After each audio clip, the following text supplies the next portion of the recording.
ബ്രിട്ടാസ് എന്ന ബ്രജ്ജ വെട്ടിലായി CPM വീണ്ടും കുരുക്കായി PM Shri വിവാദം. CPM-CPI ബന്ധത്തെപ്പോലും ഉലച്ച PM ശ്രീ കരാർ ഒപ്പിടലിന് പിന്നിൽ ഇടനിലക്കാരനായത് CPM കേന്ദ്ര കമ്മിറ്റിയിലെ സ്ഥിരം ക്ഷണിതാവായ ജോൺ ബ്രിട്ടാസ് MP എന്ന കേന്ദ്ര വിദ്യാഭ്യാസ മന്ത്രി തന്നെ തുറന്നു പറഞ്ഞതോടെ വീണ്ടും വെട്ടിലാവുകയാണ് CPM. പാർട്ടിയിലും മുന്നണിയിലും മന്ത്രിസഭയിലും ചർച്ച ചെയ്യാതെ രഹസ്യമായുള്ള ഒപ്പിടലിന് ബ്രിട്ടാസ് പാലമായത് ആരുടെ താൽപര്യപ്രകാരമെന്ന ചോദ്യമുയർന്നു. കേരള PM ശ്രീ കരാറിൽ ഒപ്പിട്ട ഘട്ടത്തിൽ തന്നെ മന്ത്രി ധർമ്മേന്ദ്ര പ്രധാൻ നന്ദി പറഞ്ഞത് മുഖ്യമന്ത്രി പിണറായി വിജയനും ജോൺ ബ്രിട്ടാസ് MPക്കുമാണ്. ആ ഇടനിലയാണ് അദ്ദേഹം രാജ്യസഭയിലും സാക്ഷ്യപ്പെടുത്തിയത്. കേന്ദ്രത്തിന്റെ വിദ്യാഭ്യാസ നയത്തിനെതിരെയും അത് സംസ്ഥാനങ്ങൾക്കുമേൽ അടിച്ചേൽപ്പിക്കാനുള്ള ശ്രമത്തിനെതിരെയും രാജ്യസഭയിലടക്കം പ്രസംഗിച്ചിട്ടുള്ളയാളാണ് ബ്രിട്ടാസ്.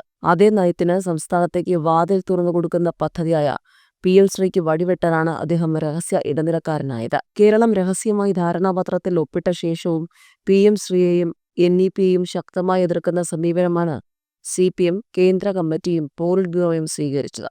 എന്നാൽ അതേ കേന്ദ്ര കമ്മിറ്റിയിലെ ക്ഷണിതാവായ ജോൺ ബ്രിട്ടാസാണ് ഒപ്പിടലിന് ചരട് വലിച്ചതെന്ന് വ്യക്തമാകുമ്പോൾ പാർട്ടി ഇനി എന്ത് നിലപാട് സ്വീകരിക്കുമെന്നുള്ളതും വളരെയധികം പ്രധാനമാണ്.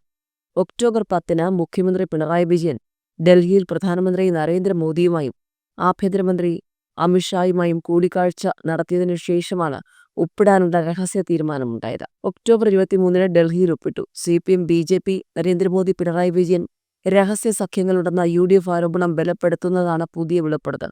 തെരഞ്ഞെടുപ്പ് കാലത്ത് അത് CPMനെയും ഇടതുമുന്നണിയെയും കൂടുതൽ പ്രതിരോധത്തിലാക്കും. PM ശ്രീ കരാറിൽ ഇടനിലക്കാരൻ CPM MPയാണെന്ന് കേന്ദ്രമന്ത്രി ധർമ്മേന്ദ്ര പ്രധാൻ വ്യക്തമായി പറഞ്ഞുവെന്ന് AICC general secretary KC Venugopal പറഞ്ഞു. ഇക്കാര്യത്തിൽ CPMും CPIയും നിലപാട് വ്യക്തമാക്കണം.